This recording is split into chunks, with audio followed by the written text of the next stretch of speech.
Our scripture this morning comes from Matthew chapter 22, verses 15 through 22 from the New Revised Standard Version. Then the Pharisees went and plotted to entrap him in what he said. So they sent their disciples to him along with the Herodians, saying, "Teacher, we know that you are sincere and teach the way of God in accordance with truth and show difference to no one, for you do not regard people with partiality. Tell us then, what do you think? Is it lawful to pay taxes to Caesar or not?" But Jesus, aware of their malice, said, "Why are you putting me to the test, you hypocrites? Show me the coin used for the tax." And they brought him a denarius. Then he said to them, "Whose head and words are on the title?" They answered, "Caesar's." Then he said to them, "Give therefore to Caesar the things that are Caesar's, and to God the things that are God's." When they heard this, they were amazed, and they left him and went away. So we had a wonderful celebration, and some of you were probably at the parade. I saw some of you at the parade, and there was a moment during the parade that made me think. The parade had sort of begun, and then the national anthem began, and everybody stopped, and we took off our hats if we had hats on, and we faced the largest flag that was present on the street. And there was just kind of a moment of silence, and I watched as like a 15-year-old girl reached over to her younger brother and yanked the cap off his hat, or the cap off his head, because he wasn't showing the proper respect, right? And it made me think sometimes, one of my actual earliest memories, I'm not sure how old I was. It was before school. I was pretty young, and it's kind of more of an impression, but I remember hearing my grandmother talking on the 4th of July parade that happened in LaFountain, Indiana, where I was born, about, oh, it's a shame, there weren't very many World War I veterans walking in the parade this year. Amazing thing, though, that got me thinking, like, when did the last official World War veteran passed away in 2012, World War I, at like 110 years old. That's crazy. But we are, and that memory sticks in my mind because I was learning how to sing the national anthem for some reason, and my aunts forced me to record it on a cassette tape. I don't know if that can still be found somewhere, but we are unusual, they might not like this word, in how we indoctrinate our children early into patriotism in our country. It's an unusual thing. The world thinks it's a little odd, honestly. Most nations don't do that, and anthems before parades and pledges of allegiance at the beginning of school seem a little odd to most of the rest of the world. And when we have a value or something that becomes part of our custom and our culture, it's important to ask the question, as people of faith, is that a good thing? Now, I know it's the 4th of July, and I went back and forth kind of on this message. I hate being a downer. But I think it is important that we, people of faith, pause to question the values that are bred into us, so to speak, by the customs and cultures around us, to pause and ask that question, because we ultimately are asked to be citizens of a different nation. And that's exactly what Jesus is being tested on in this story. In the days of Rome and in the ancient world, the coin actually had value in and of itself. It's a little scary today, right? Most of you remember writing, checks, and maybe you still do, some of you, and paper money. How many people ever have paper money in your pocket anymore? Oh, most of you. Wow. Yeah. I hardly ever have paper money in my pocket. Um, I would guess though the bulk of your money is actually digital accounts, right? A number on a screen somewhere in a computer system. But in this day, to hold that coin was actually to hold something of monetary value. Our poor penny that got canceled in 2025 was actually 80% zinc by the time. It's not a very actual coin of worth. And here's, if you're ever interested, we're not really doing the roadside attractions series. I'm focusing on, and we're going to have some conversation here like we did a few Sundays ago when we had a single service. But if you're interested in seeing the world's largest penny, it might have been canceled in the Mint, but in Wisconsin, Woodruff, it is still alive and well. The world's largest penny, built in 1953 to commemorate 1.5 million pennies raised by the children of that community to build a new hospital. 1.5 million pennies in 1953. I don't know how far that goes. Maybe you guys can do the math. But in that day, when they come to Jesus, they are talking about, where does your wealth belong? If the government demands it of you, if Rome demands it of you, does it go to Rome?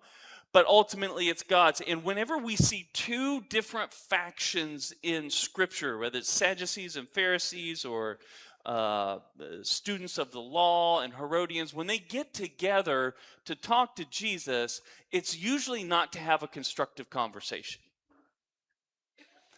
It's usually a we're going to get you kind of moment. We both have a mutual interest. And in this case, when the Pharisees come, the Pharisees did not care for Rome. They felt like Rome was an oppressor to them. And the Herodians maybe felt that same way, but they said, you know what? We're going to make a deal with the current government. And these would have been the politically elite, the Herodians. They had a vested interest in Rome continuing because they were part of the structure. And so you have the Pharisees who are against the structure, the Herodians who are benefiting and wanted to see it continue. They get together and they go to Jesus. And they come up with a good question. If Jesus says, no, everything belongs to God, the Herodians can go back and charge Jesus for sedition. He's speaking rebellion against Rome. If Jesus says, you have a duty to pay Rome, they make our roads, they provide the government, they provide the aqueducts, they keep the Pax Britannia, this peace of Rome, then the Pharisees could go back and discredit him as a teacher, saying, look, he puts Rome above God. So Jesus is caught in this difficult situation, and they're talking about a subject that is a difficult one in most spaces and places, right? What are you not supposed to talk about in pleasant company? Who knows the phrase? Politics and religion. And then they threw money on top of it all, right? Just another day in the life of Jesus, though, right? And the amazing thing is, why we have that thought, whenever you see Jesus, he doesn't stray from these difficult subjects. And I don't think we should either. In 2008, a new voice in the evangelical community, a man named Shane Claiborne, wrote a book, Jesus for President, and we went through that a couple years ago, and he has this quote. Now, this is 2008, so it's not the political arena we see today. It was a very different setting. But he said this. He was trying to sound an alarm that I think has played itself out today. We're seeing more and more that the church has fallen in love with the state, and that this love affair is killing the church's imagination. The powerful benefits and temptations of running the world's largest superpower have bent the church's identity. And in the book, he goes on to share about different capitulations the church has made for political power, the church on the national level, not us personally in this congregation. But he was seeing it then, and many were. And so I go back to that original question. Is it good for us to teach this level of patriotism that the world looks at? Now, just other nations and worlds look at and wonder at, that we find a lot of pride in. And it's always a good thing to stop and pause and ask that question. If there's something we're feeding into, is it okay?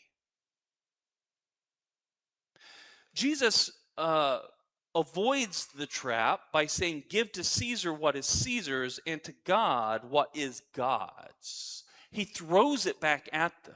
He says, now you tell me, essentially.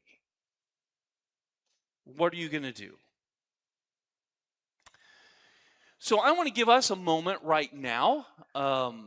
This is one of our single Sundays, and we like to have conversation in our one service Sundays.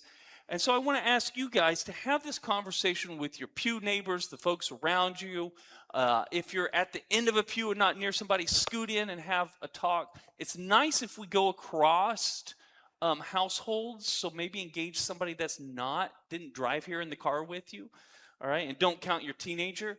So, what is ours to give to God? I want you to think about that. And what is ours to give to the government? You guys understand the assignment? No?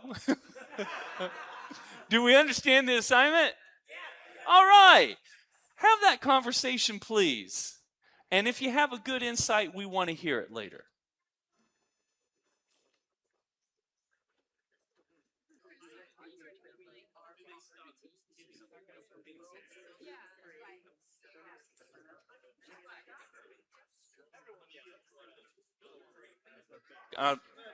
Answers are hard to find for it, but yeah.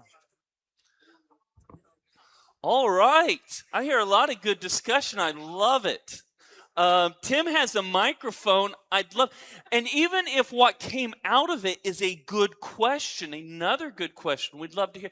After all, if you answer my question with a question, you're just being like Jesus, right?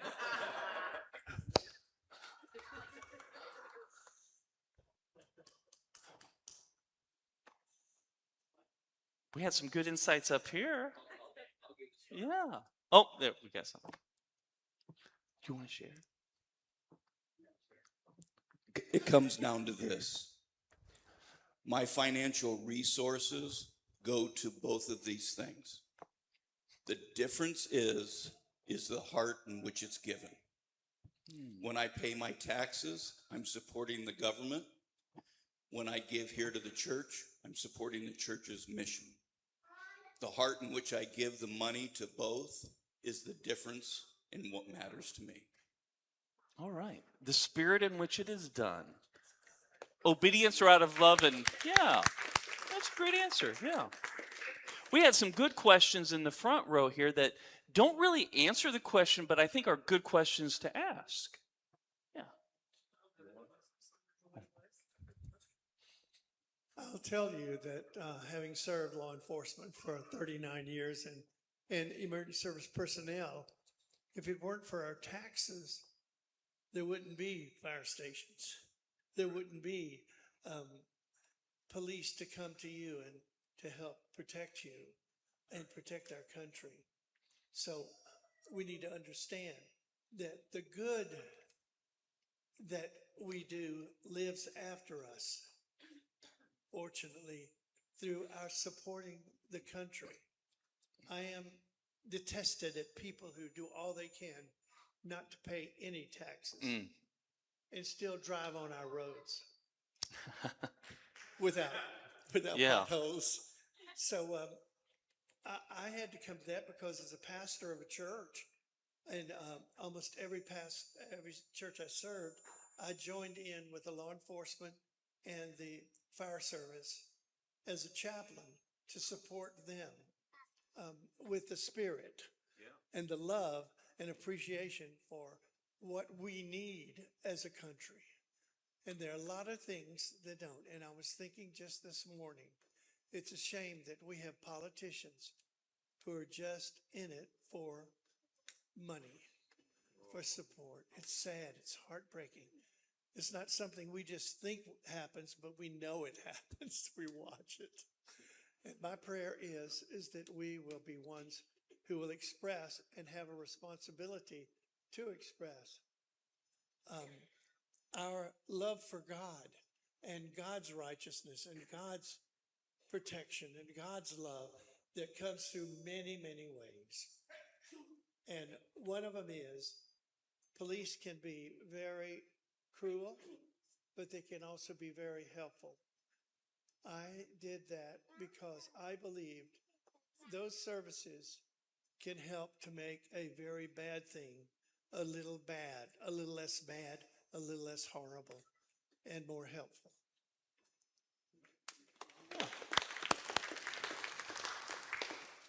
And however, I get conflicted on, I don't feel that I have a voice or a say in what the money I provide to the government goes to.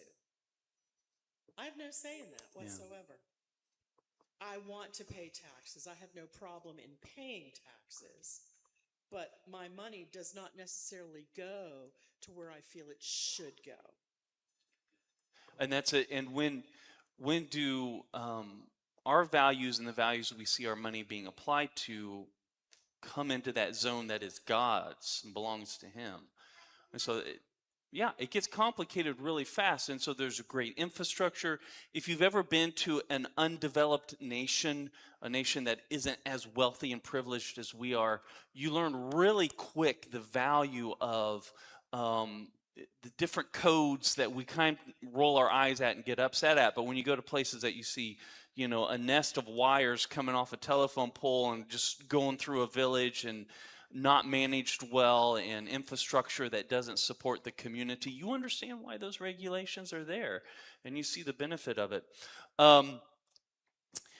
Anybody else burning to have? We're going to move forward in the interest of time. I think we're going to move forward in the interest of time. So, as we were standing there and that national anthem was going, I'll be honest with you. You guys aren't going to like what I'm about to say, but I felt a little bit like I was being programmed.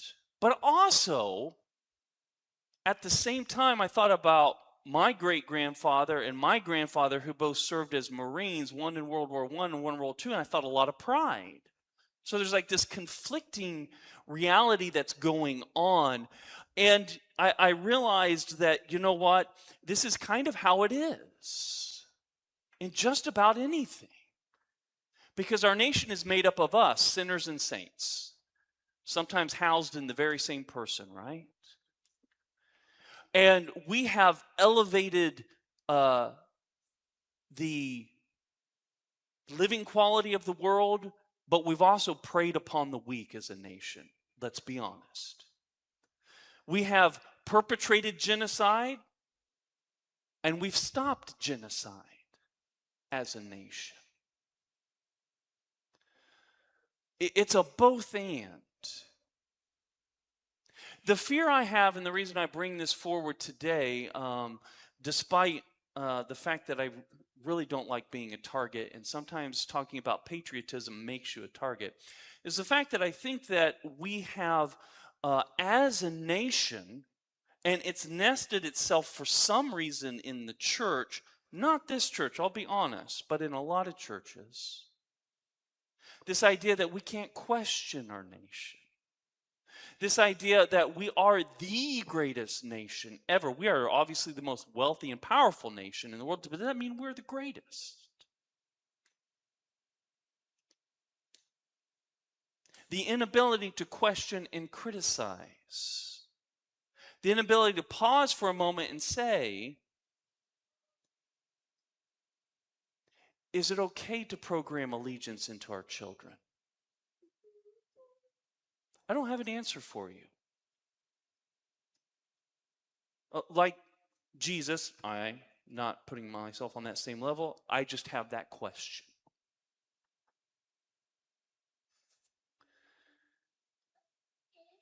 I think America is kind of like that coin. It has two sides, right? It has the beautiful side and it has the not so beautiful side. And I think a true patriot is someone who recognizes that there is the good, there is the beauty, there is the ideal, the values that we propose as a nation, and then there's the truth where we sometimes intentionally or unintentionally fail. As I heard that anthem and I was struggling, I heard these lines and I felt a little more peace. We will crown thy good with brotherhood from sea to shining sea. We don't have time for it. We're going to move into, but this is the question I think I want to leave with you today. What, if anything, would change if our focus was on America being a blessing to God instead of God bless America? What would change in our thinking and mentality if we taught our children our nation should be a blessing to God instead of God should bless America? What would change in the way we lived out our citizenship? What would change in the way we lived out our faith? Would we become a people that are not American Christians, but Christians that are Americans? And this table tells us where we're supposed to land on that question. And that's what we're going to share in today. This is a meal that marks us as part of a different community that says, yes, I'm an American. I'm proud of some of the values we seek to uphold, but I recognize there are failings that do not live up to my true nationality, my true citizenship. Christ, time and again, refused to co-opt the human government to lead God's kingdom. In fact, they killed him because he wouldn't do it. Some killed him because they were accusing him that he was trying to do it. That's the trick they played on him. But the reason they killed him is because he wouldn't do it.